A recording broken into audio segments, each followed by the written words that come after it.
E agora vamos para o Evangelho.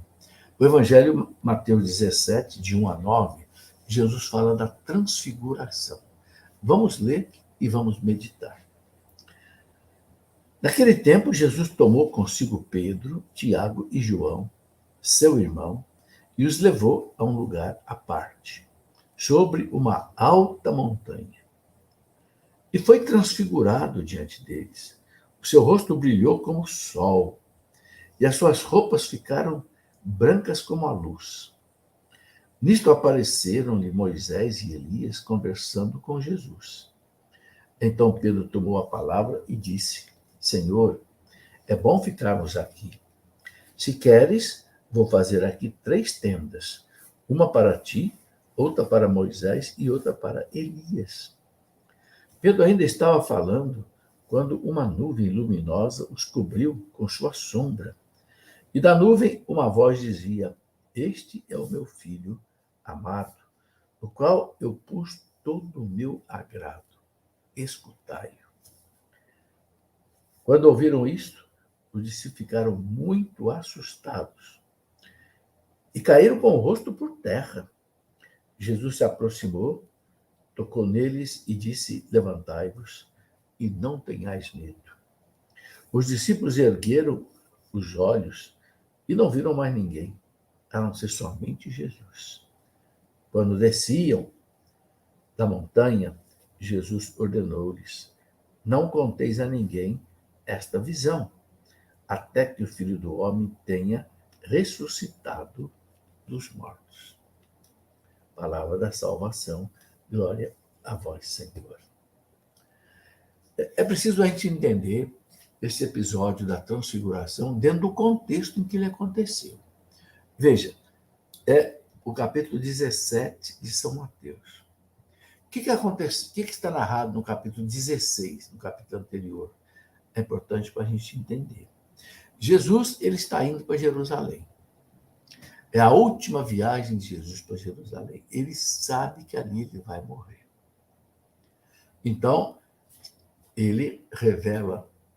Começa lá perguntando para os discípulos, né?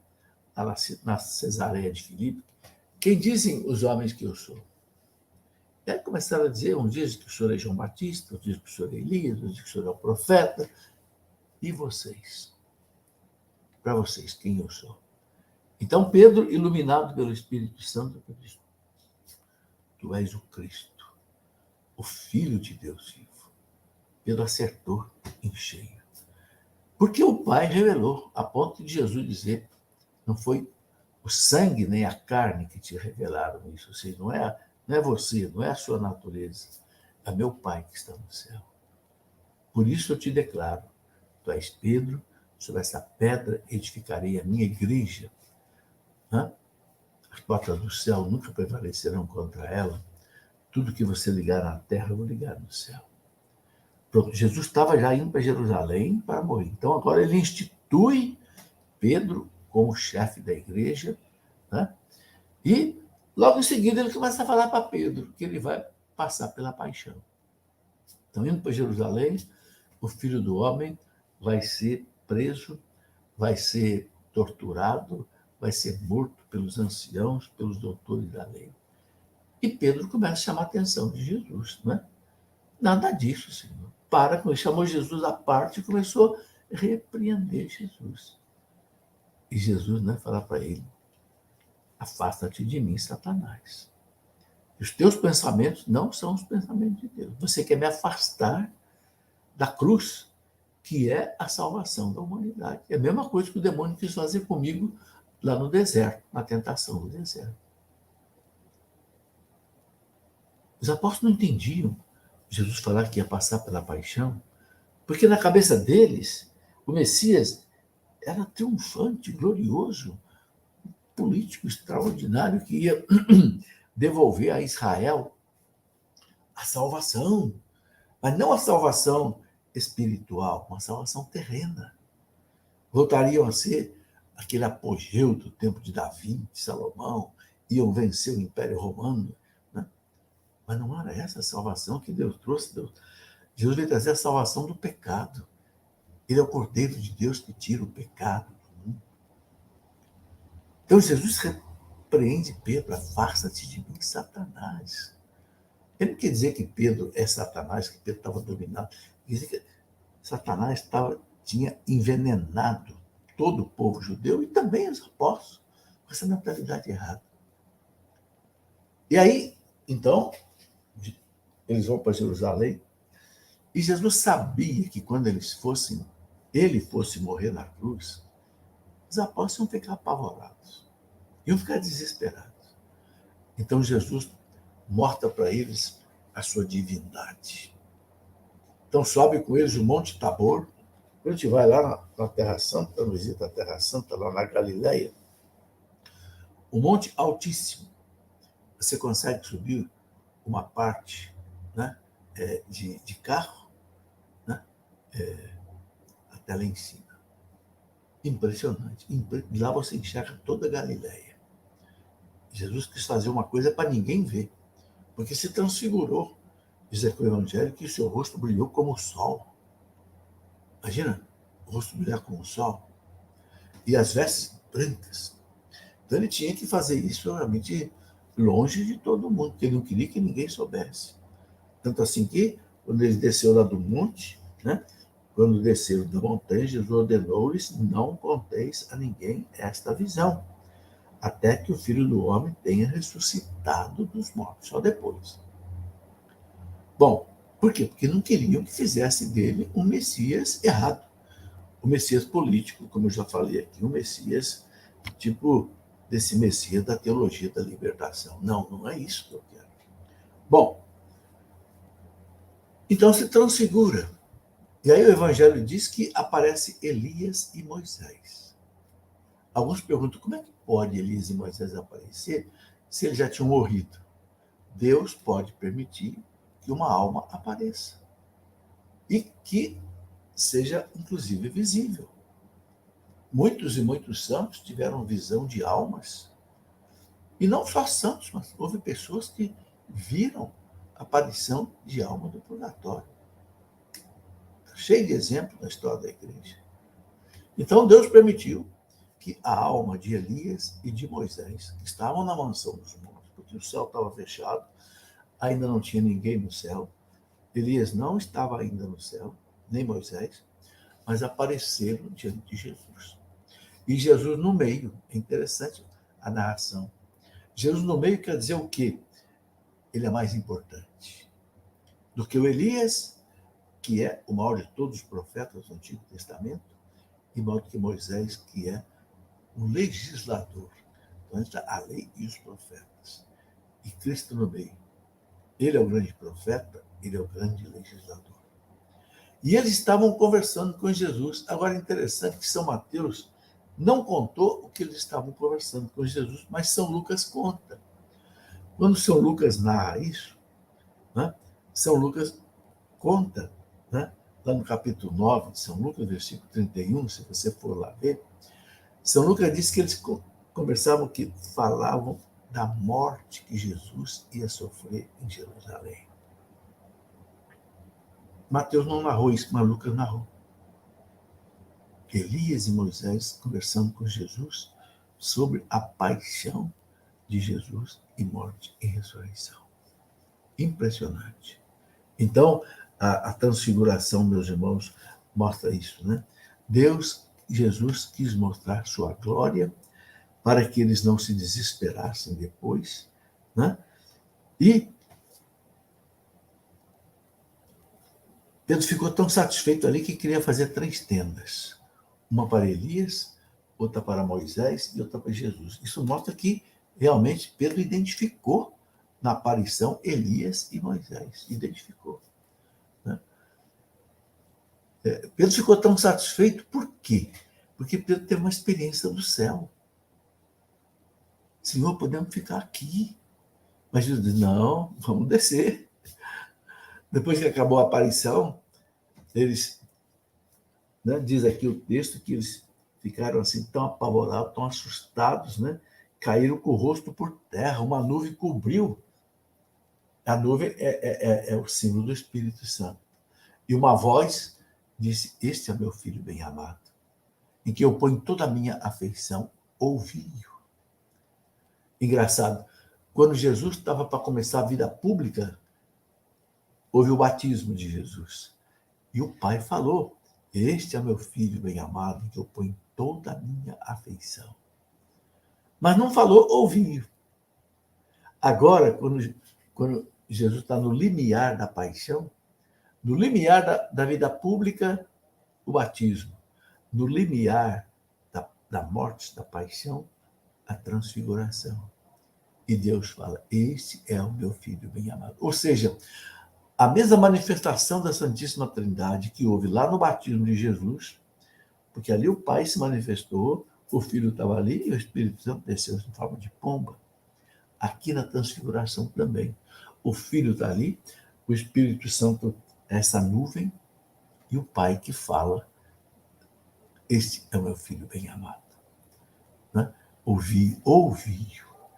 Então, meus irmãos, aqui está para nós o que Deus quer colocar nesta transfiguração. Ouvi-o, escutai-o. E quem é a voz de Cristo que a gente tem que escutar? É a voz da igreja. Não se esqueça isso. Quem vos ouve, a mim ouve. Quem vos rejeita, a mim rejeita. Quem me rejeita, rejeita aquele que me enviou. Jesus falou para os discípulos: pequeno rebanho, foi do agrado do Pai dar-vos o reino. O reino que eu vim plantar aqui na terra, pequeno rebanho, a igreja, são vocês. Então, meus irmãos, quem ouve a igreja, ouve Jesus Cristo. Quem ouve Jesus Cristo, ouve o Pai. Então, esse ouvir é para nós. Ouvir a igreja, seguir a igreja. Eu já falei aqui 2 vezes que nós estamos em tempos difíceis, muito difíceis. Daqui a pouco eu tenho medo da gente ser obrigado a fazer coisa que é contra a nossa fé. Porque o cerco está apertando. Está apertando. Lá na Venezuela, na Nicarágua, já não vai poder fazer nem as procissões da Semana Santa. Bispo foi preso, padres foram presos, seminaristas foram presos. As irmãs de Madre Teresa de Calcutá foram expulsas da Nicarágua. Né? Nós tivemos aí uma pandemia de 2 anos em que nós somos proibidos de ir à missa, proibidos de se reunir. E o povo enfraqueceu na fé. Meus irmãos, nós temos que viver a fé que a igreja nos ensina, senão nós vamos ser levados ao ateísmo, à apostasia. Né? Isso é muito perigoso. Então Jesus fala, ou o Pai fala para nós, ouve-o, ouve a igreja. Leia o que está escrito no Catecismo da Igreja Católica, para você não ser enganado. Eu gostaria de convidar vocês a fazer uma leitura muito interessante. O primeiro capítulo do livro de Macabeus. O que aconteceu ali em Macabeus? Mais ou menos 150 anos antes de Cristo.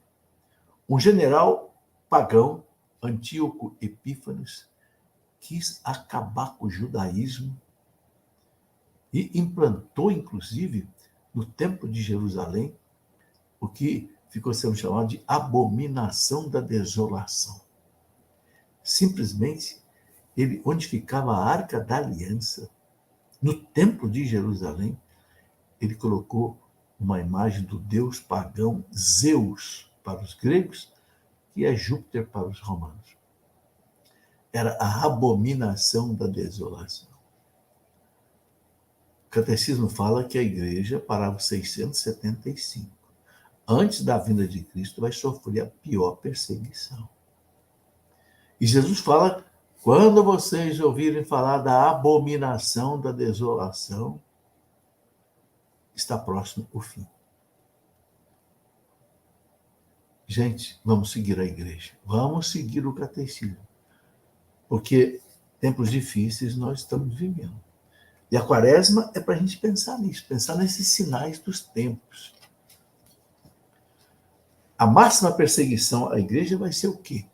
vai ser a proibição de celebrar missa. Pode ter certeza. Eu acho que a pandemia foi um ensaio. Ensaio. Ficamos há um tempo sem poder ir à missa. É muito perigoso isso, sabe? Então, a abominação da desolação. Colocar, ao invés de colocar o Cristo no altar, colocar o Deus pagão sobre o altar. É a abominação da desolação. Então, nós temos que meditar sobre isso. E aí, né, Jesus, então, pela transfiguração, ele mostra a nós.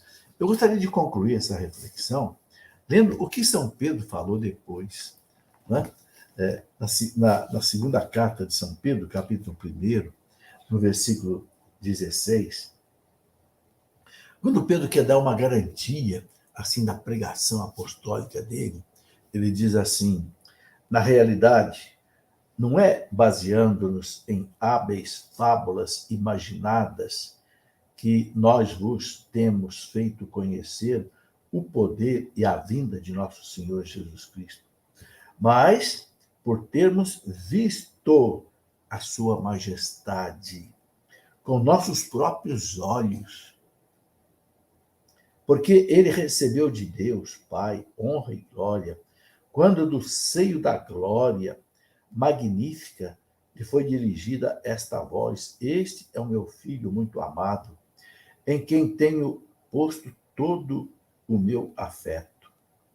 Esta mesma voz que vinha do céu, nós a ouvimos quando estávamos com ele no Monte Santo. Qual é o Monte Santo? O Monte Tabor. Assim, demos ainda maior crédito à palavra dos profetas, a qual fazeis bem em atender, como uma lâmpada que brilha em um lugar tenebroso, até que desponte o dia e a estrela da manhã se levante em vossos corações. Olha que beleza. São Pedro diz: o que nós pregamos não é lenda, não é fantasia, não. Nós vimos a sua glória lá no Monte Santo. Essa é a nossa alegria, gente. Essa é a nossa fé. Tá bem? Então, que toda essa liturgia desse domingo nos anime a buscar a santidade. Não vamos brincar de ser católico. Não. Não se zomba de Deus.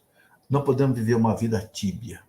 Um dia eu rezo, um dia eu não rezo, um dia eu vou na missa no domingo, outro dia eu não vou, um dia eu leio a Bíblia, outro dia eu não leio a Bíblia, né? E vou vivendo assim, meio como um cristão, meio como um pagão, meio como um... Não. Quaresma é o tempo da gente tomar uma decisão. Não vamos brincar de ser católico, vamos ser cristãos de verdade. Em nome do Pai, e do Filho, e do Espírito Santo. Amém.